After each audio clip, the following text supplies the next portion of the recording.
Greatness, greatness. I am Keystone. I'm a synthesizer of energy, frequencies, and information that generates increases of consciousness, self awareness, and self love. For those who do not know who they are or the power they possess, this is Code Red. Go inside, enter into yourself, retrace your steps, learn to fully absolve and let go of the guilt, hurt, pain, drama, anything that's been thriving inside of you, and allow yourself to transcend into a healthier state of being. This is welcome to the introspection. You've been expecting you. So I'm pretty sure for today's topic, just going to touch and expound a little bit deeper on, on the subject, which is religion is for those who are scared to go to hell. Again, religion is for those who are scared to go to hell. The other side of that is spirituality is for those who have already been there and are walking amongst you as I'm speaking. So in total, religion is for those who are scared to go to hell. Spirituality is for those who have already been there. So to start it off, my disclaimer is these are my opinions and based off of the information that I've acquired, the experiences in my life, and being able to speak on what I feel with no holds barred. If it doesn't fit you, then, it's understandable. But as I always suggest is that always get into conversations or exchange information with those that have opposing views. And opposing views doesn't have to mean a fight. It's a dialogue. So what I will request is that you go ahead and, like, subscribe and hit the bell so we can push these analytics up and can get this message out. And for yourself personally, if this is something that offends you and you don't feel it doesn't pertain to you or there's nothing to gain from it, please do me a favor and pass it along, because I'm sure that one person out there that needs to hear this may not be you. So don't be stingy. All right. So when it comes to religion, as everybody knows, that's what you grow up into. Either, pretty much it's going to be your family, your first introduction to religion and the religion that you're going to be raised upon as far as the values, or it could be culturally or some kind of way. The majority of the people are introduced to religion through their family. And by it being introduced, by your family and being a child or born or whatever, you trust your parents. It just happens that way because they've been there with you since day one. The majority. I'm not speaking 100%, but again, I'm not asking for cynicism. I just need you to go along. But so you wouldn't think that your parents would introduce you to anything hurtful or harmful or anything dangerous. But also, on the other side of that is you got to realize and acknowledge that people are going to teach from solely based off of their perspective and their experiences go into their perspectives. And, that's pretty much what it is. So they were introduced to religion or they chose a religion. And so when they had children, that's what you do. You pass along the jewels and the gems, and being religion as one of the biggest that's out there to pass along because the way that it's emphasized. And I'm just going to say emphasized right now. So, there's families that have been spoken for years. Family members fights. These people don't talk to these people. And just so much goes on in turmoil by religion. And so what I'm going to do, I'm going to start off with the definition. well, with the root, again, I shared religare, and religare ligare means to bind, to attach. All right. So when you add the RE in front of it, the prefix RE is to do again. So religare is return to bondage, return to binding, meaning you're bound. And so what are you bound to? Why that word? I mean, it could have been other words, but by the time we got to our era and our time to hear that word, it's just straight religion. But these are things that keep us bound. I mean, not even speaking religiously, religiously, just there's so many words that are given to us now. You have to accept or begin to accept and acknowledge that all of the words given to us to use is not for our benefit. They're not. They're benefiting somebody else. And, I'm sure you could come up with a reason not to buy into it or reject it. But again, I urge you and I dare you to prove yourself right. Please prove yourself right. And if you don't want to prove yourself right, then you should be willing to entertain the thoughts of others when dealing with something that you don't want to prove yourself right on. So, by religion meaning to hold, to bind, to bound means to hold. And religion definitely holds you, just in so many ways. For number one, once you get to that age where, you've been through church and whatever, mosque or whatever, temples, whatever you want to call it or refer to it as, one thing that you cannot deny is that a religion is based off of the perspective of another person. Religion is based off of the perspective of another person being a group. So one thing that the major problem with the world today is that everybody lives their life vicariously. Nobody has their own experiences. Everybody is satisfied with watching other people on TV doing things that they want to do, but never fix their mind or even prepare themselves to be able to do what they're sitting there watching those people do on TV. I mean, just look at whatever shows, what I'm saying? By the time you get to the third, fourth, or fifth season of a reality show, you could have built yourself up to be along the way to be doing those things. Now, I'm not speaking from the drama aspect. I mean, as far as if they're in, on location in Hawaii or they're in anywhere doing anything, but you confine yourself to a damn chair and sit and watch people doing things that you're not doing that you want to do, but because you don't know within yourself that you can achieve and attain and accomplish these things, you accept doing, living vicariously. And so, the thing with stars, oh, watch what she's wearing, watch what he's wearing, what he's doing. Oh, look at the car he's driving and the clothes he's wearing. And from your current status, you want to do that and be that, but your pockets are nowhere near that. And just think about it. If you're living in an apartment, nothing wrong with it, but just go with me. So you're living in an apartment and you have anywhere from 10 to 20 to 30 boxes of $200 to $300 sneakers. That shit makes no sense to me. I mean, just like E40 said, when it's on, can't remember what song was it, but don't buy no $80,000 car before you buy a house. It's because you live in vicariously. You know what I'm saying? You don't respect yourself enough to feel that you can do that.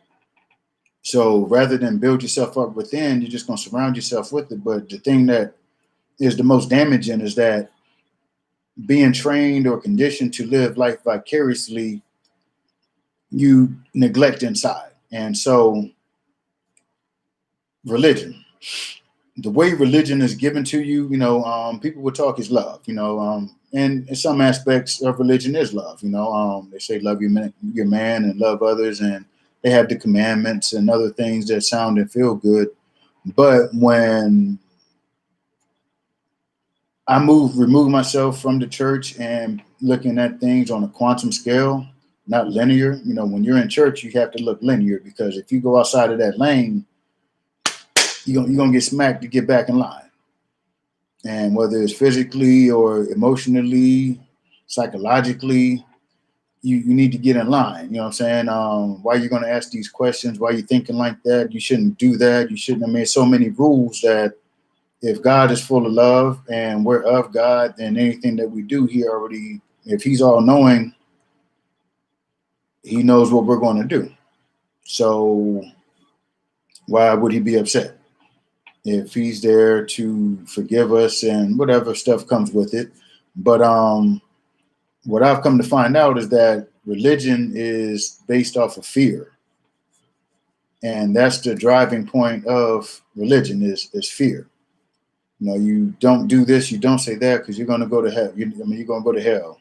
You're going to get banished. You're going to get excommunicated, and you're going to get invited to the pancake, breakfast on Saturday before Sunday. Your kids and, just the associations and everything that comes with it. So what happens is you grow up with that. And as you get older, you become conditioned. And then you have children, you're going to pass that same illness on to the child, which is you are stifling and hindering free thought. Again, if God created all this universe and it's for us, why can't we experience it?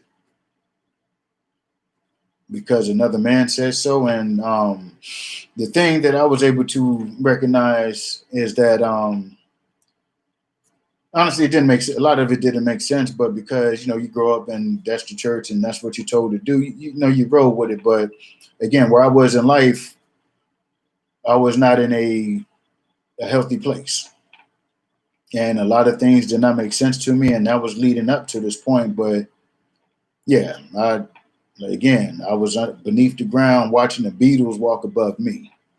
That's how low I was. And so, again, I say religion is beneficial, but it's a stepping stone.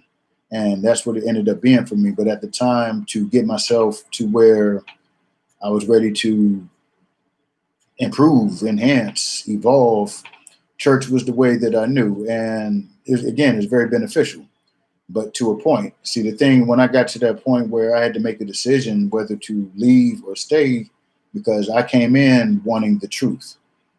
I wanted to know what this was about, what that was about. How come these people could do this, but these people can't, and so many things were being told, and I just had to accept it because nobody really had answers. And the answers that I was given weren't satisfactory. It was just cookie cutter, like a script, anybody that has worked customer service. Okay, when the customer says this is what you say. And if they ask this is what you say. So if they ask anything off the script, that's when you escalate the call up. And there is no way to escalate questions of religion. And you're just the answers that you're going to get are still within that religious system. So I call it a script, and rightfully so. I know there's one thing that people don't know. Just on that, I didn't even think I was going to speak on it, but it's a thing called Sermons and Homilies. Again, Sermons and Homilies. This is a book that was given to preachers, I think it was the 1700s, 1800s, basically way before we were born, that gave the sermons and what they should speak about only.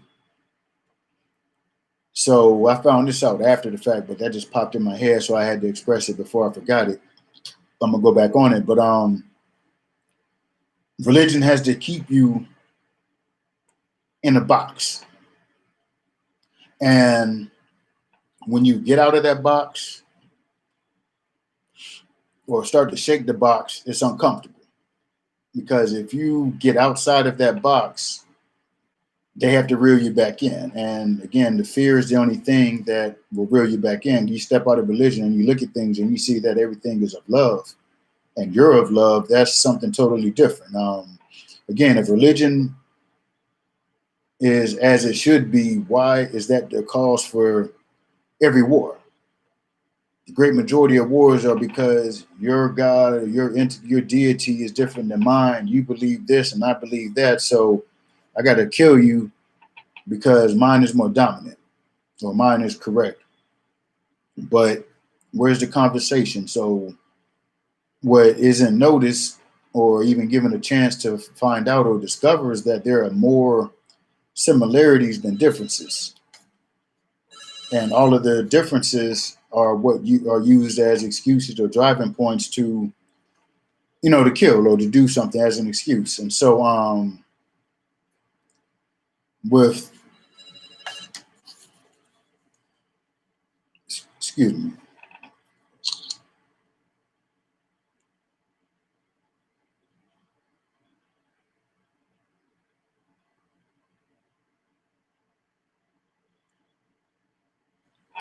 All right. So, okay. So the difference of the deities are used as an excuse. And once you break people down and get them to believe that there's something greater than them outside of them,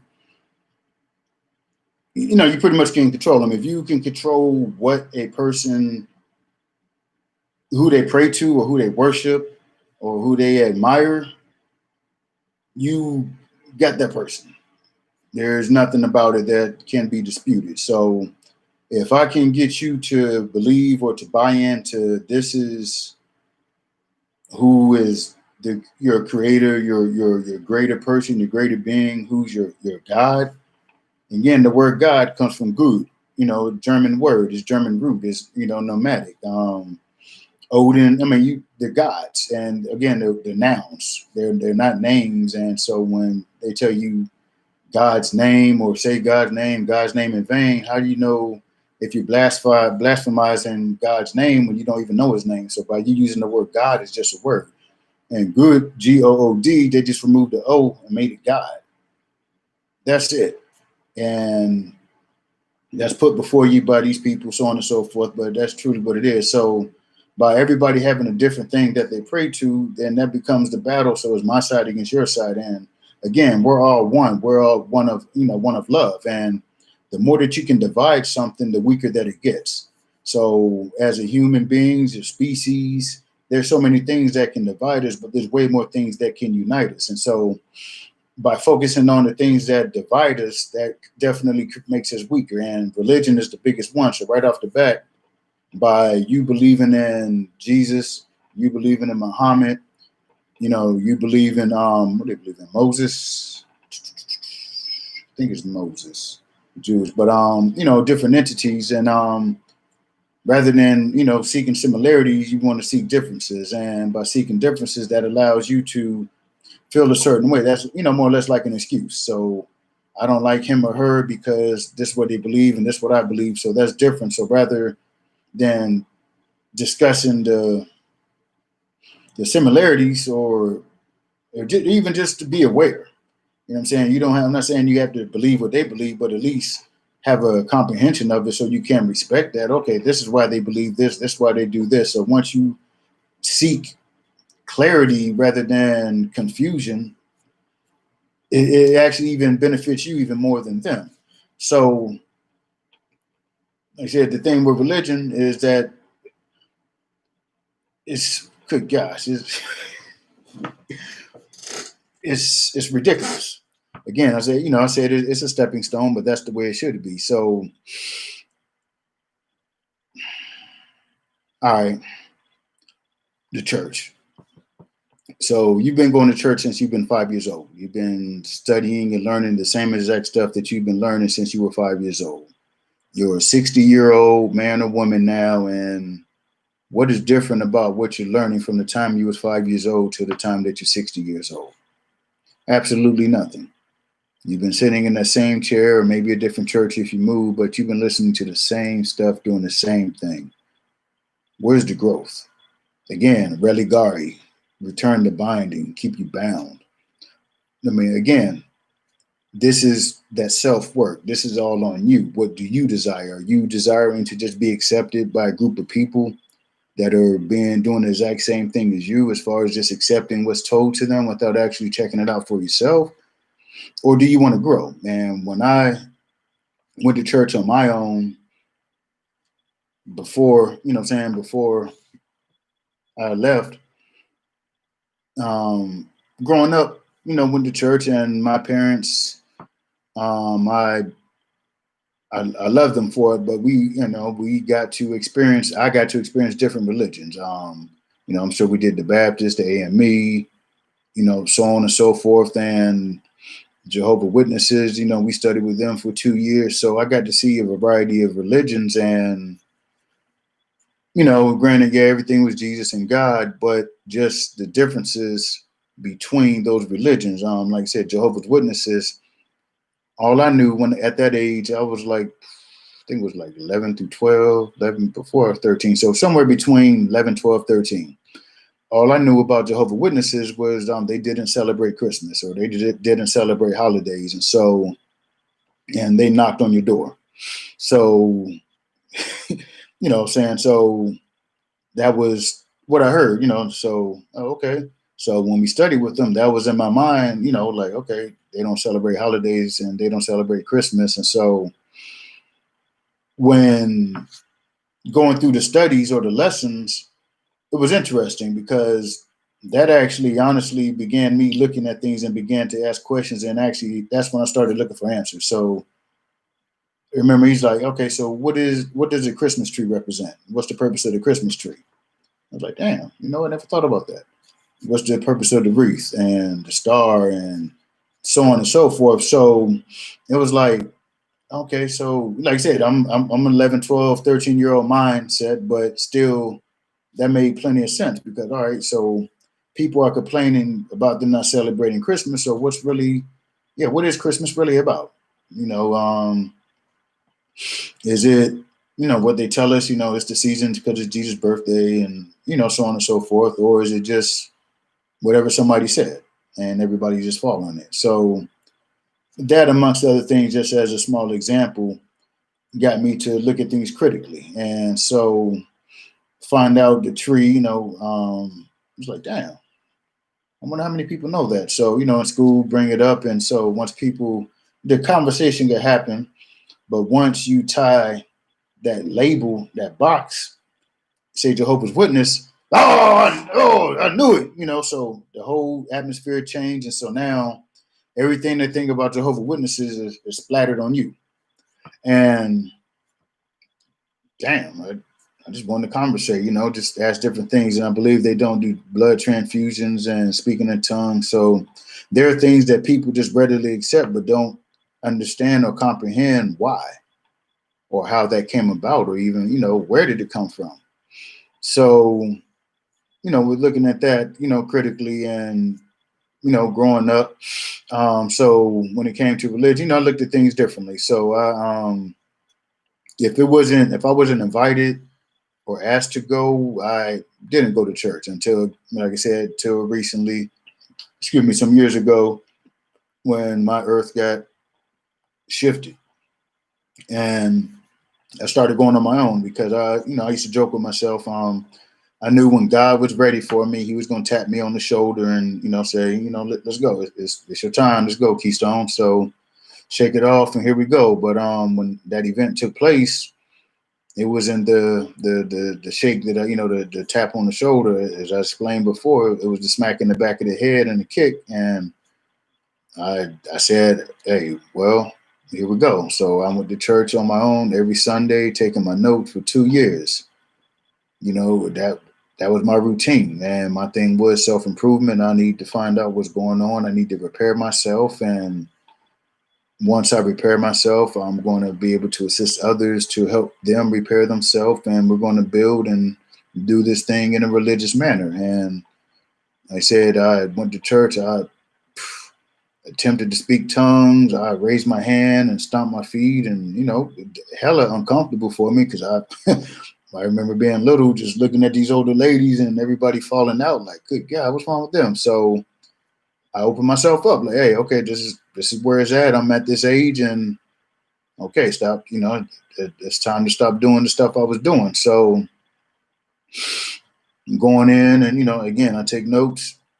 The pastor giving a sermon.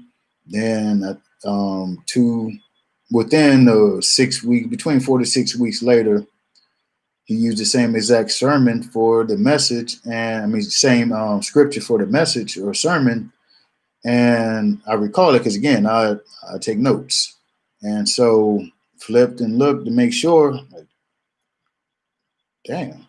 So then started me to thinking. And honestly, I was making a conscious decision not to do major thinking.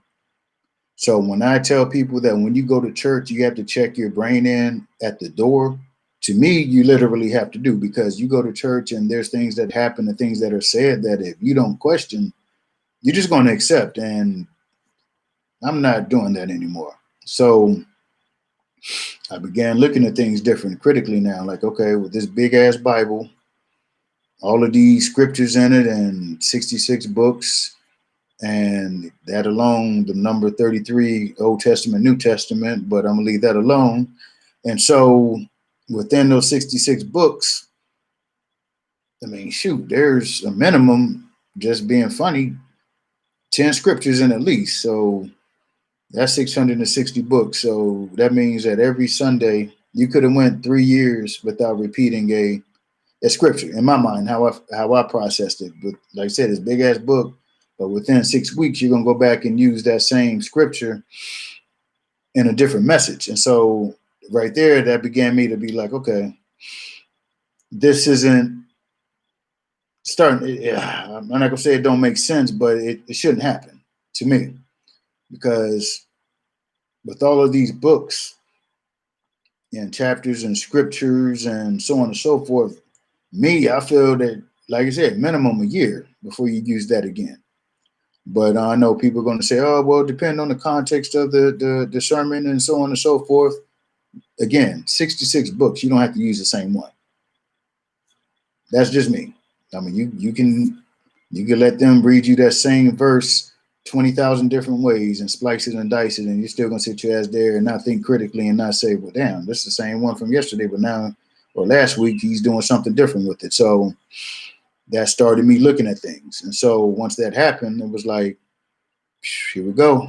I knew the result. I mean, be straight with you, but I wasn't coming there to dissect everything. But now, my spidey my spidey senses are up. So different experiences. Again, I go stand up there and he's touching everybody's forehead and touching mine, and I'm waiting to fall down, and my knees didn't buckle or anything, and he moved on to the next. So, like, damn, okay, Holy Spirit didn't want me. I attempted it again, and same result. People falling to my left. He got to me. I'm standing there waiting, like, oh, shoot, I'm going to fall. Nothing happened. So I never went back up there again. So I'm like, okay, well, I took that myself. Like, all right, maybe it's me. The Holy Spirit don't want me. I got some growing and stuff to do. So, yeah, that's on me. So that's truly what I did. But then within the next couple of weeks, there were some, his ushers and security, guys my size or bigger than me. You know what I'm saying? He's running down the line, hitting them like the Three Stooges, and they were all falling out. And I'm just looking like, no, come on, man. Come on. But still at church, you know what I'm saying? I'm going with it. Hey, maybe it could be real, maybe, but I have to notice it and I have to acknowledge it to myself. So just doing different things, still taking my notes going. So, okay, I'm up in the balcony. So I take myself down to the floor.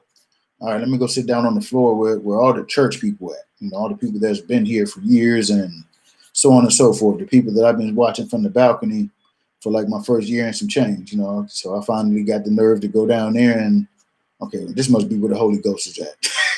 He's down here with these people. So I get down there and, great experience. And again, that event that I witnessed, and right then and there, before that, I'm like, all right, well, maybe I need to get more involved. Okay, so I'm watching and seeing who's doing what. I see the security, then I see the ushers, I see the deacons, got the pastor, then he got the people that he's moving about. So he made an announcement of certain people that he's putting in position. So these people are now, ushers, these people, working with them to be deacons, and pointed out a couple of people that's going to have their ministry, be preachers and stuff. So I'm like, oh shit, okay.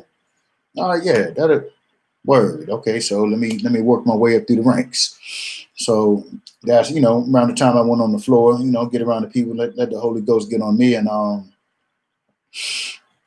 yeah, then that happened. And I right then on the spot, I had to ask myself, do I want the truth, or do I want to be somebody that's waiting for another man to determine my my future.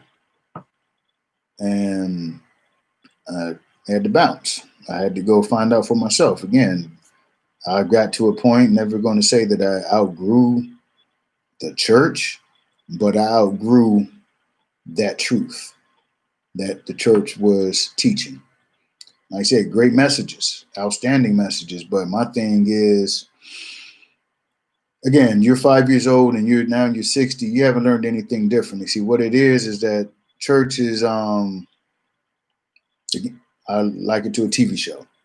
You feel good after the show, then the show is over. Now you're back to your life or your reality. So my thing is, there's no teaching of how to apply what's being taught in the Bible or the messages. So through searching and seeking information for myself, I've seen that it's truly up to you how you interpret or decipher the messages. And within the Bible, Jesus says he speaks in allegories and parables. And so allegories and parables, similes and metaphors. So you have to see the deeper message. There's no way that you can read something that was written in the 1611 in the context of the 21st century. That's ridiculous. You're reading something from back then, and he told you, and let alone the letter J was not around 400 years ago. Until 500 years ago. So number one, that definitely is not his name. Again, prove yourself right. So that was the funny thing when I discovered that. Like, what? So now, again, 1611, Bible is written in that English. So how do you know the context that is written in? What is meaning? And if it's written as a parable, that means it's another story to write along that story. They're running parallel. This one is stating this, but there's the underlying meaning. And if you don't build yourself up to be able to discover that deeper meaning, then you're really not doing yourself any justice. Because again, this is written in 1611, and there's no way that you can interpret what's going on in 1611 in the 21st century. You have to go by somebody else's, interpretation. So just again, Adam and Eve, that's creation. So everybody comes from these two people. So number one, the different races and the different colors of people. But, you go by what the religion tell you, they're going to tell you, everybody comes from Adam and Eve. So I had a problem with it because I'm brown, and the Adam and Eve that they show in the Bible are not definitely brown. They're a little closer to my palm. So how did that come about? Okay, where is that going to be explained in the Bible? And never explained that. Where does the Asian come in as far as if everybody that come from people that are that? How did that come about? Nobody has an answer for that. I mean, what they're saying to me simply didn't make sense. And I'm like, shit, ain't no need for me to ask nobody else because they're simply going to say the same thing. So when I come across is Adam is not ADAM, it's ATOM, atom. And that's the basis of all life. And taking the rib from ADAM is you taking a rod from an ATOM, that's nuclear fusion, that's energy. So it's like, damn, chain reaction. So that's what gets things sparking. So boom, it splits and creates another one. So from removing a rib from this atom or a rod from this atom, then you create an Eve, which is another. So it's a chain reaction. And then that's how you get Cain and Abel and everybody else. So that's how everything populates. So this is later, but just because it went to that, to me, I was like, damn, that makes way more sense. So it's like, so when I found out that we're light, Light, that's truly what we are, it was like, well, that's truly what the Bible was talking about. So leading, even before I got to that point, it was told to me that the Bible was the book of the biology. which is psychology, which is you. The Bible is a book of you. So by you looking at it in literal terms as you would do a book and take it verbatim as it's written and outlined to you, you're missing everything that it's about. And so then when they was able to take the Bible and relate it to the stars, to the astrology, and then the astrology is a in direct proportion a version of us. So with this information coming to me, I was able to assess and feel, yeah, this is definitely a book of you. It's a guide. It's not the law. It's a guide. And if you can decipher the code, you will unlock great, great, great powers, because it's going to force you to go inside. What the hijack is that they want you to live outside, because if you go inside, there won't be no need for that BS. Like I said, if you go have the pancake dinner on Saturday, or, I'm saying, not saying that you don't have to go to church, but you will have a greater understanding of what's being spoke about. Like, for instance,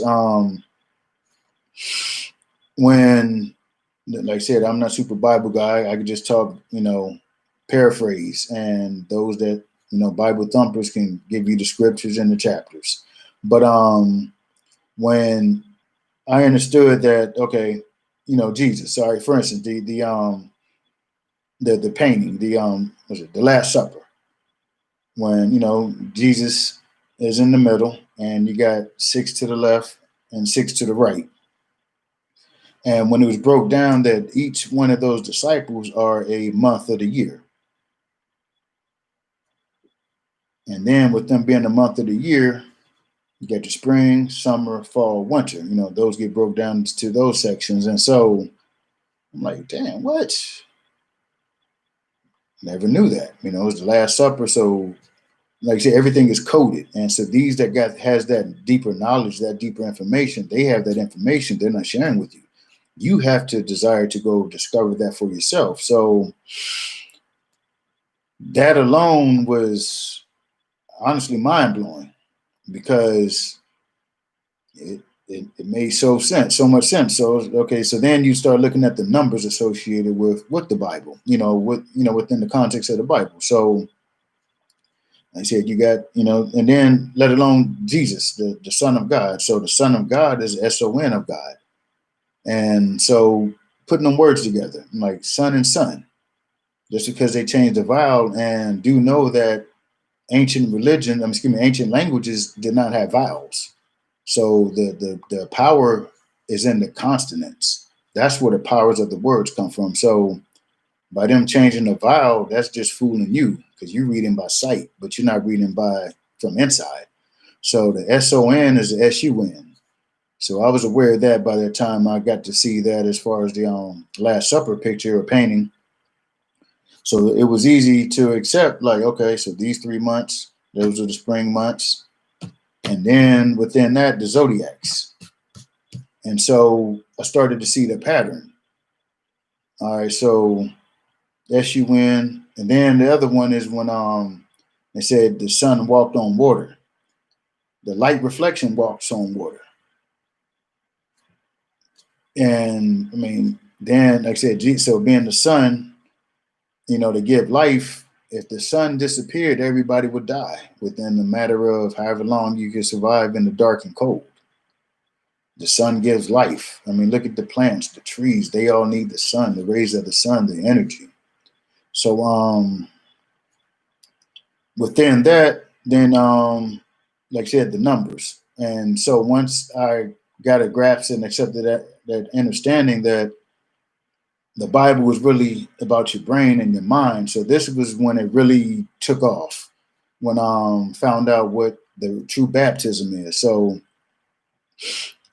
traditionally, baptism, that's how you renew yourself, so on and so forth. So what you're saying is that by you going inside a swimming pool or whatever pool of water, tub of water, and coming out, you're renewed.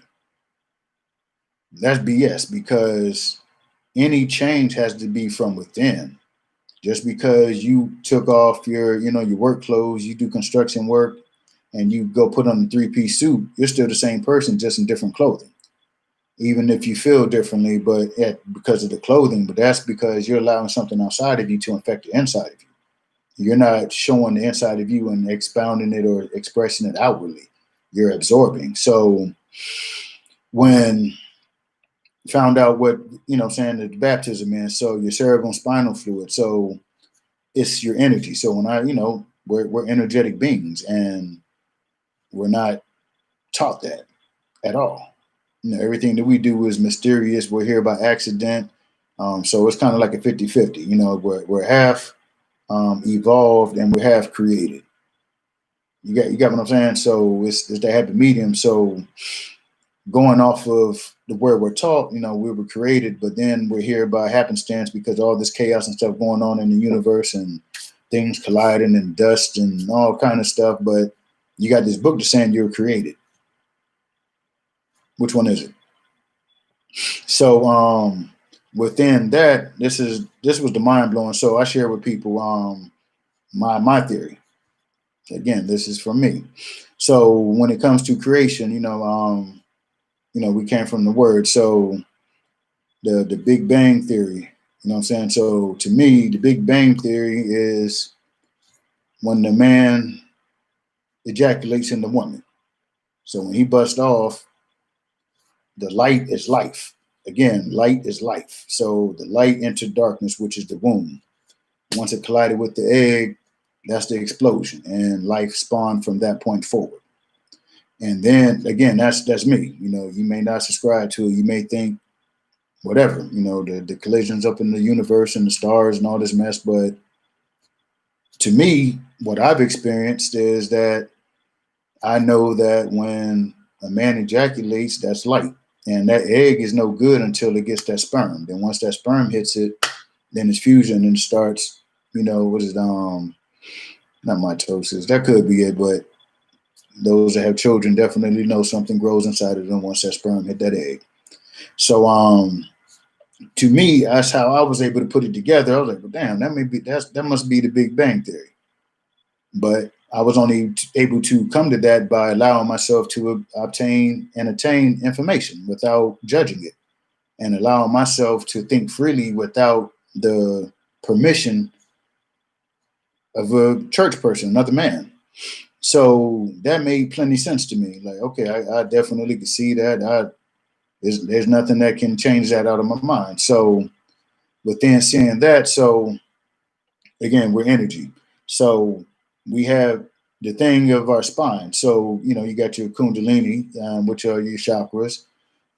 People refer to them as energy centers, but by us being electrical beings, they act as resistors, because the resistor constricts and doesn't allow more energy through than it's supposed to, because you definitely will short out. So if you don't build yourself up to be able to handle all of the energy, that's the purpose of those restrictors. So they call them power centers, but for the sake of conversation, I would say power centers, but they're really restrictors. And so what it is that when I found out that what it is, it's called Christ consciousness. So even the word Christian comes from Cretan, Cretin. Again, Cretan, Cretin. Christian is not Cretan. Christian and Christ are not the same. Christ, Christos, that's light, that's oil, that's anointing. So you have to get your oil, your light, to travel up your spine through your chakras to your crown chakra.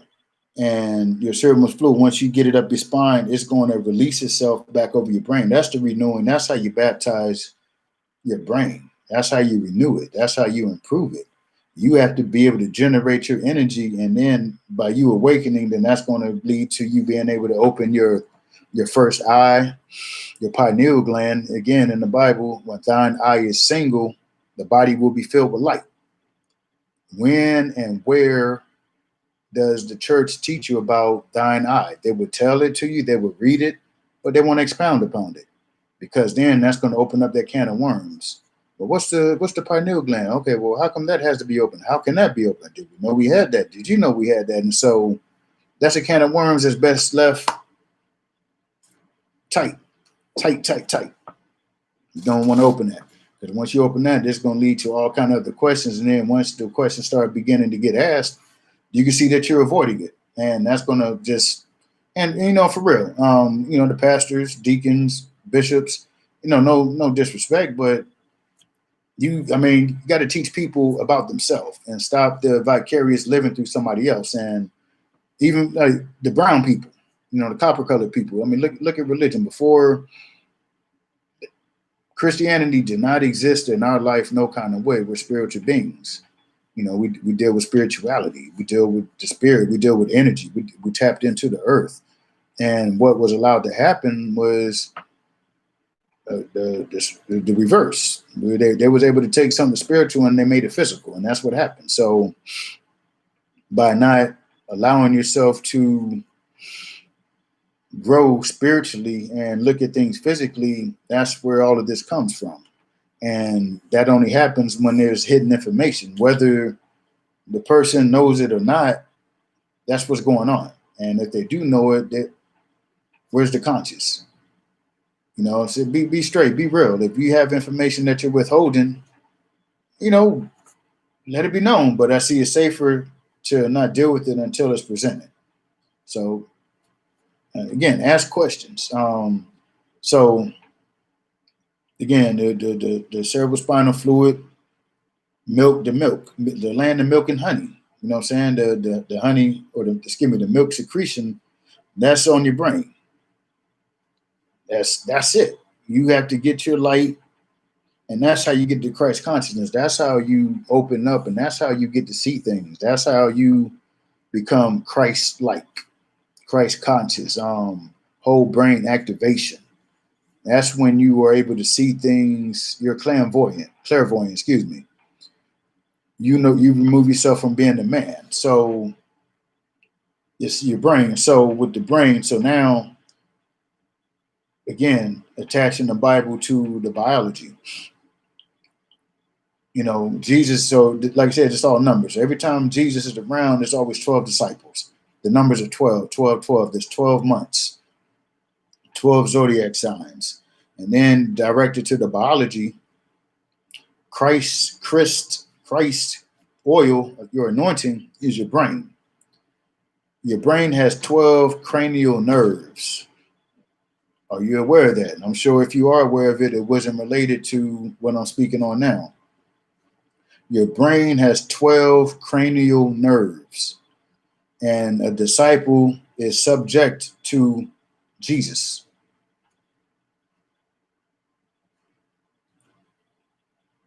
Check it out. Prove yourself right. The 12 cranial nerves, you got 12 months, you got 12 disciples, you got 12 zodiac signs, a couple other things that are, 12 that are in the slave of, or a servant of something better than them, or different than, more powerful than them. They're subservient to something other than themselves. So it was like, damn, okay, this is making sense. And so then even to be able to relate the story, I think it was something about casting the net to the right side. So the way that everything is right now, we are all primarily left brain, which is logical side. Everything is logic, is more rigid, and we're cut off from the right side, which is our creative side. And so the thing is, in life, it's about balance, and by everything being one-sided, that's where everybody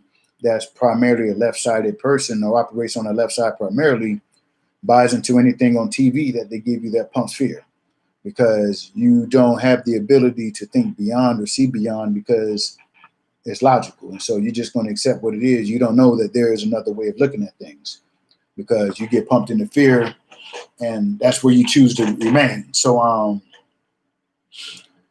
by casting your net to the right side, and I think it said it gives you life or gives something, But that means once you are able to connect your right side of the brain, throw your net over to the right side and get a hold of it and put them together, that gives you total brain. So now that puts you in a more powerful level position. I mean, I need you in a powerful position. It enhances you, not to say the least, lack of a better way to say it. So then the same thing about, splitting the Red Sea. Splitting the Red Sea, your brain, the way your consciousness is truly about your mind. Um, yeah, you escape, through the Red Sea. You have to be able to go get to the other side. If you just stay on that left side, you're impending doom because nothing can come of it. You're reactionary. You get on that right side and you blend the two. That gives you that foresight. That gives you that foreknowledge. That gives you the ability to look at things on a whole total different scale. So and you're able to process again. Before this happened, I was all left side, like I said, creative side, but I wasn't conscious or aware of it. So within that being stated, again, you can talk to anybody that's religious, and once you do that, you're going to get cussed out, beat up, or kicked out because you're down in Jesus. And again, I remember a friend of mine when I was speaking about the incident at church, and they were like, did I speak to the pastor? I said, no, I'm not. What I need to speak to him for, because he's just going to tell me some shit that's going to smooth it over. And I know, like I said, I don't need to set myself up for that. I mean, it'd be interesting to hear it, but I don't even want to go through that because I know my face going to be like, man, get out of here. So when I said, I wanted to know the truth. I want to know about Jesus, want to know about God, then their response to me is, who am I to question Jesus? Who am I to question God? I'm like, what? Are you serious? You really like that devout to these stories that you don't question anything? And to me, that's unfathomable to at least ask a question, some questions, but just to blindly accept everything because somebody said so, or that's the way this book said. Again, I even with the question of, questioning the authorized version, like who authorized it, and his name is attached to it. So what is it about him that he was authorized to do? Who authorized him to do so? And again, as this stuff became available to me in the form of information, it was highly clear that this is all bullshit. The way that this is structured, but within it, it's up to you to go deeper and to find out the meaning for yourself rather than accept. So I share with people, if there's why is there a judgment day? If God already knows everything, he's everywhere, what's the purpose of a judgment day? Is that for you or is that for him? Seriously, if he's omnipresent and omnipotent, damn. But he's all knowing and he's everywhere. So why do you need a judgment day? All right, so it's either for you or him. But if he already knows, why do you have to go through that torture? He could shoot you an email, he could text message you, or he could just tell you right now, you ain't gonna make it. But I'm sure there's a religious answer for that doesn't make sense to me, but have at it for yourself. Then, the Adam and Eve story. That alone. So that's the Adam. So then I was able to find out that is actually the body. So Adam and Eve, when it comes to the mind, the Adam, excuse me, the reason why, so the snake, so then even the snake is your spine. That's where your energy travels. That's your signal. That's your electricity. So for those that don't accept that we're electric beings, why do they, hit you with the clear and they shock you and they send an electric? That's how you wouldn't jumpstart a car by putting water buckets on it. There's no way your battery runs out or your car won't start and somebody bought a 2 liter of water and set it on top of your battery. You're gonna laugh at them. Like, that shit ain't gonna work. Electric beings, so electricity. So people ask questions. If you don't want to ask questions, go dig on your own.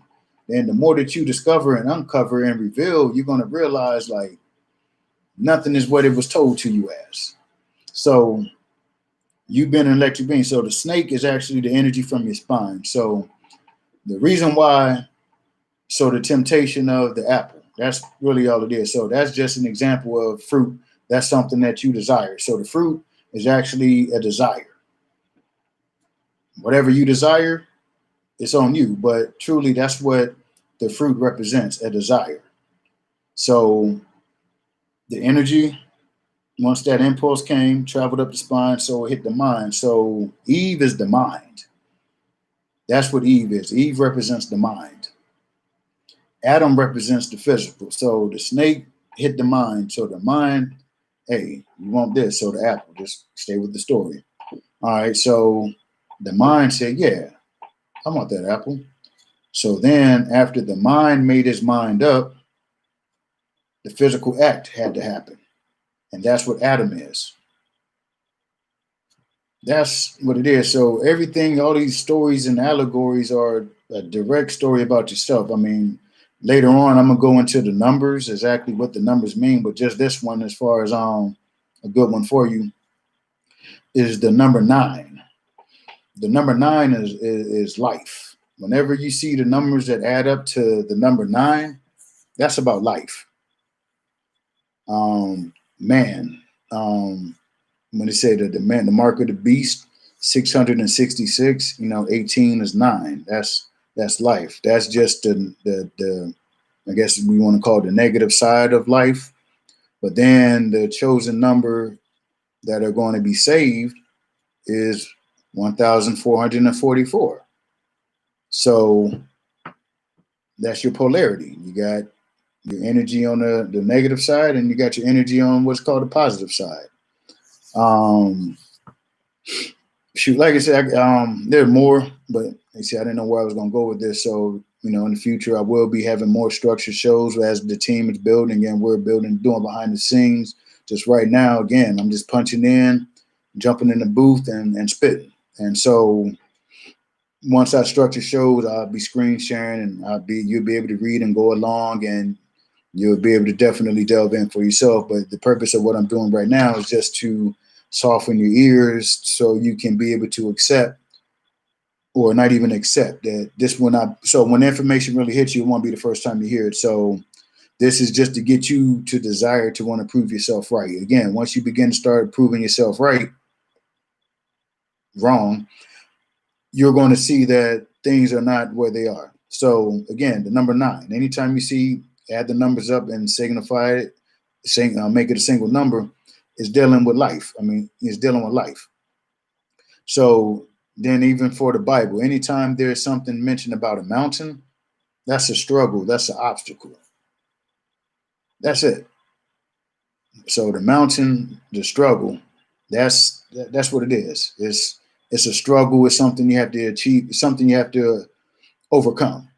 Whenever it's a mountain or a hill, it's just a big daunting task that you have to overcome, whether it's within yourself or outside yourself. So Noah's Ark.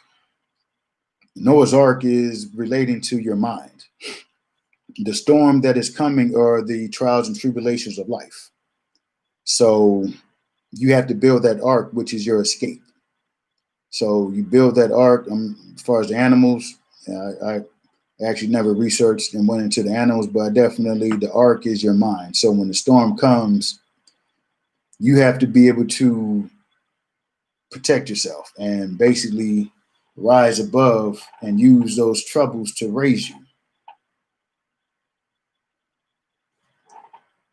I mean, it made hella sense to me. May not make sense to you. You may think somebody went and built a big ass boat and grabbed 2 of every animal, and come on, you think of that possibility. 2 of everything in the world. That's really far fetched. Well, for me it is. Hey, have at it. But that's what the ark is. You have to prepare your mind for the oncoming storm. You see the storm coming. Don't wait for the storm to start. You see it coming, prepare yourself. Let the storm do what it do. do what it does, and you remain calm. There's no need for you to do anything. That's the purpose of the ark. You have to, and the Bible tells you have to be able to remain still to find yourself. So that's when you can go into meditation. That's how you overcome the trials of the world, is tapping into yourself. You can't tap into the world. The world's going to give you more of the world. What you have to do, and I even myself am working on having the ark all the time, to where whatever the world provides me, okay, cool. I just let it be what it is. No need for me to do anything extra. But you have to prepare yourself to be in that kind of position, and it takes that discipline and it takes practice. Meditating is not easy to begin with. I mean, you have to sit there and be free of thought and in silence, and you have to. And going like to the Bahamas, or you want to escape to Hawaii, go to the mountaintop, please, please, please, please understand that if you never repair what's inside of you, all that shit on the outside does not matter. You can go to the Himalayas. I mean, the most beautiful, serene scenery, and the most pleasant flutes and horns and bells and chimes and ceremonies. But if you never fix inside of you, it doesn't matter. It'll feel good again. Then it's going to be just like religion. It's going to feel good. You're going to have to go back. I mean, you go to church Sunday, that high is there, the pastor spoke on this, but then by Tuesday, you're running low. So, hey, let's get this Bible study Wednesday, Thursday, get another fix. And that may last you till Sunday, or unless they got something on Thursday and Friday. So that keeps you living vicariously, rather than being able, okay, if you choose to go to church for whatever reason, all right, understand, that's cool. But do you delve into those scriptures? Do you go into the book and get an understanding for yourself? And if you go to get an understanding for yourself, or understanding for yourself, you're going to have, lack of a better way, little conflict in how it's being told to you from another person's perspective. And it's a situation where you can't bring it up. I mean, it's like they got the microphone, so how are you going to disrupt their party? They rapping on the mic, and you want to spit your verse. They're not, man. You need to go get your own church. That's pretty much what it's going to be. Now you want to tell your version. You go down the street. That's what it is. So again, religion for those that are afraid to go to hell. So that means doesn't, and then this is the huge one. When I discovered and allowed myself to acknowledge and accept that heaven and hell is located in the exact same place. Hear me again. Heaven and hell is located in the exact same place. Take a guess where it's at.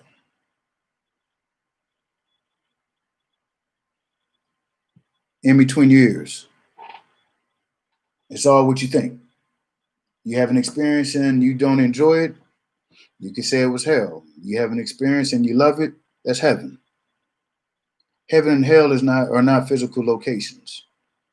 I mean, the middle of the earth, that's where hell is. So again, I know for a fact, well, from my research, that the deepest hole that's ever been dug known to man has been 7 miles.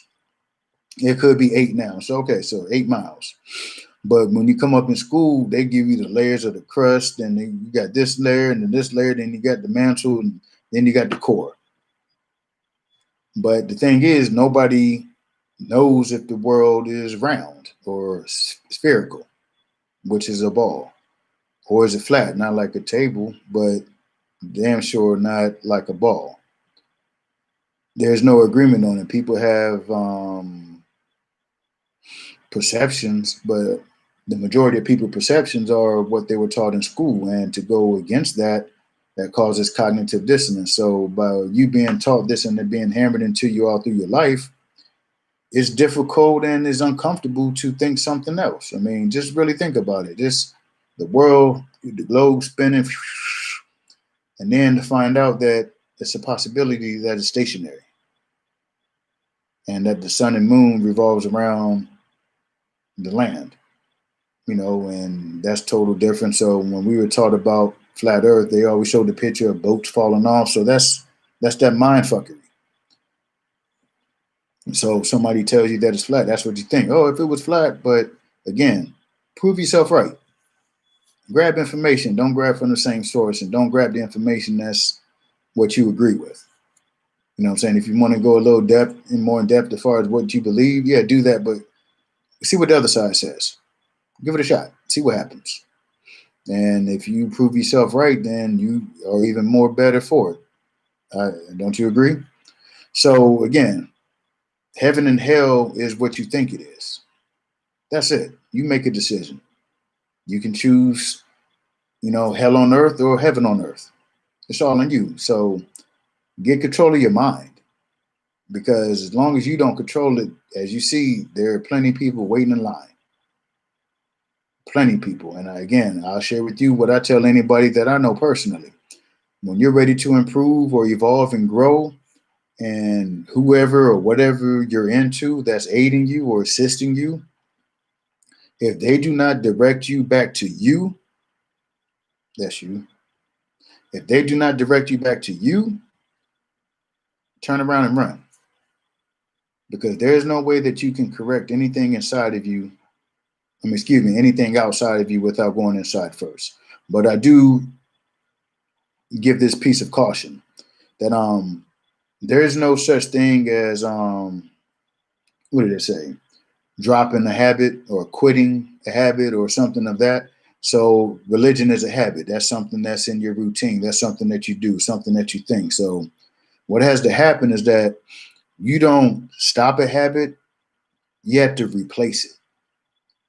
So you have to be mindful of that. So if you do begin to question and search for other information, you have to accept the fact that before you, I guess, quit religion or leave, whatever, you already have to have in place what you're going to replace it with. And the only thing I suggest to people is you replace religion with you.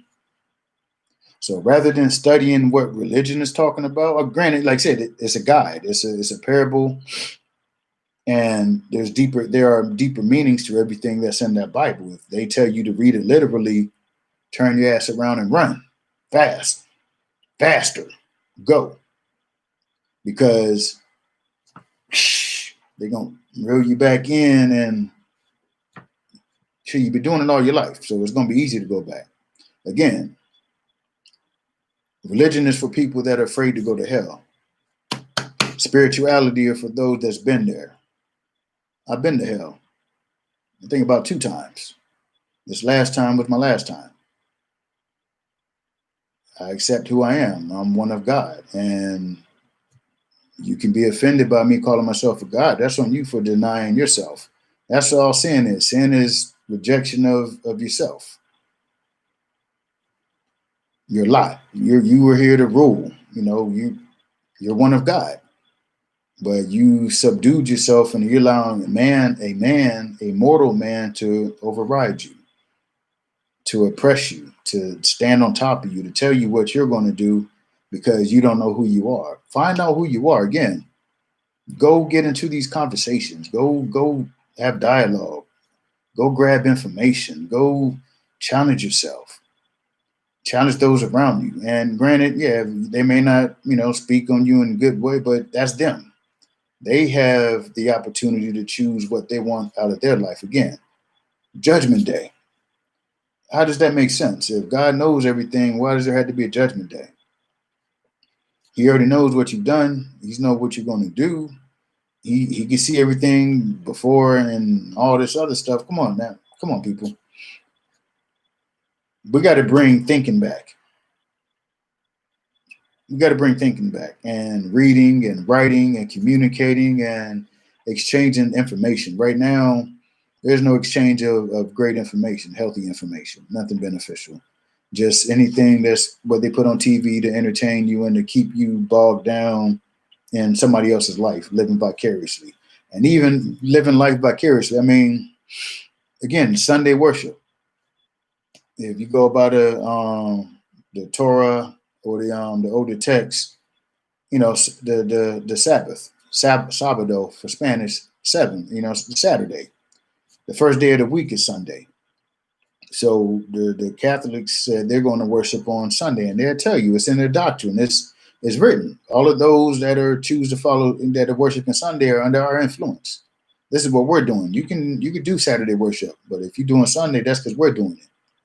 So I mean, even like I said, I can't wait to get on that one. But yeah, yeah, come on, people, like step back, and it's going to be difficult because all of the fear, and you got scared out of thinking. And listen to that. You got punked out of thinking. You got punked from asking questions.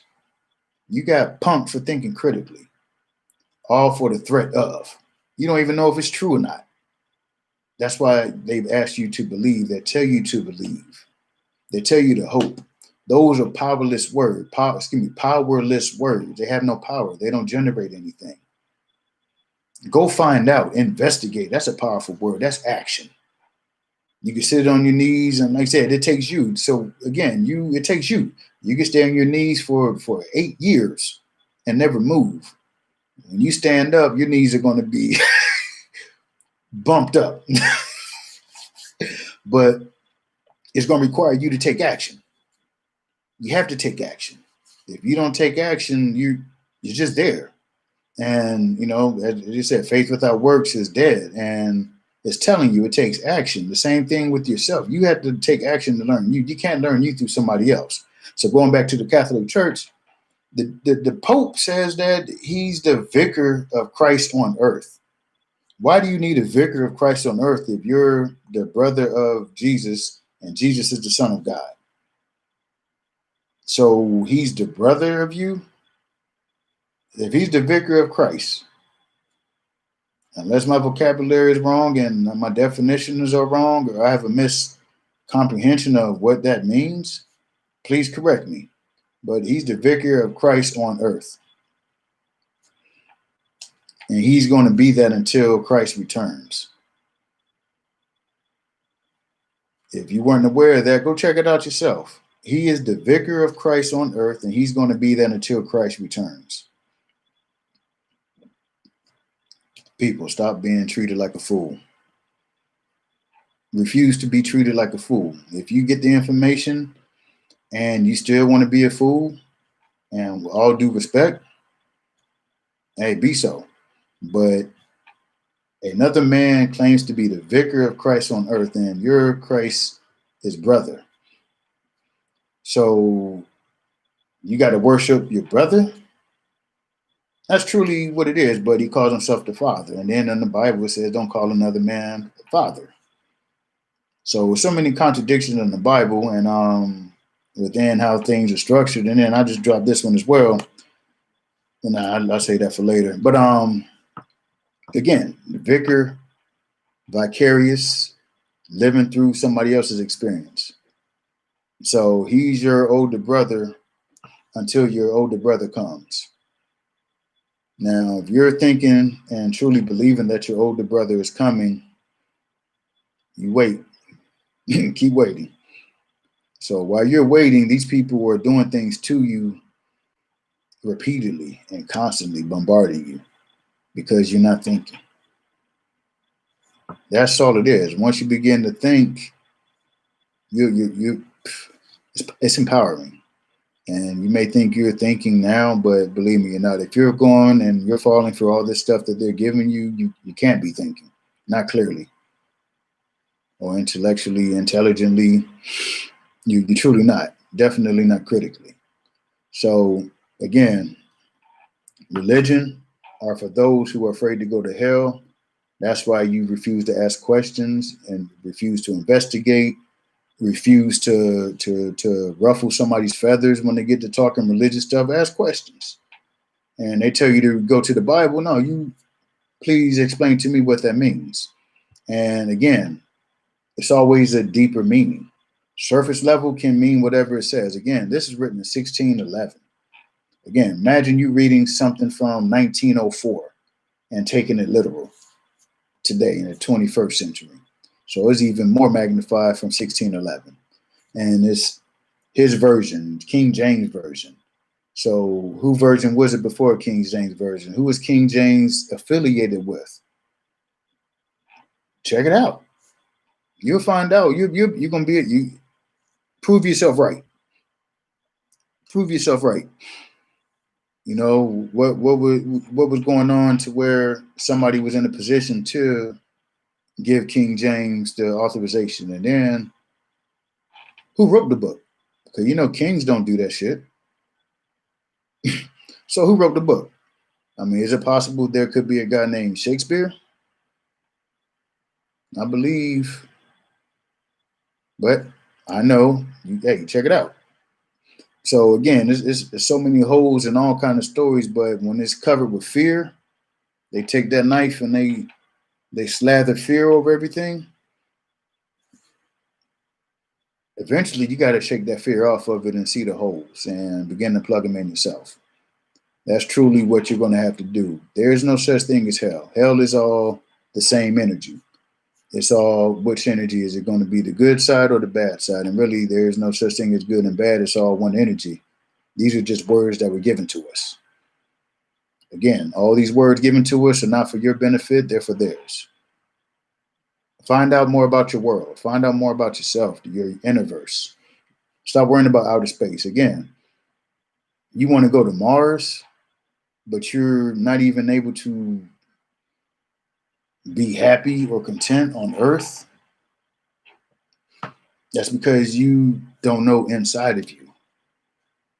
How can you not be happy at home and expect to be happy somewhere else? That's contradictory.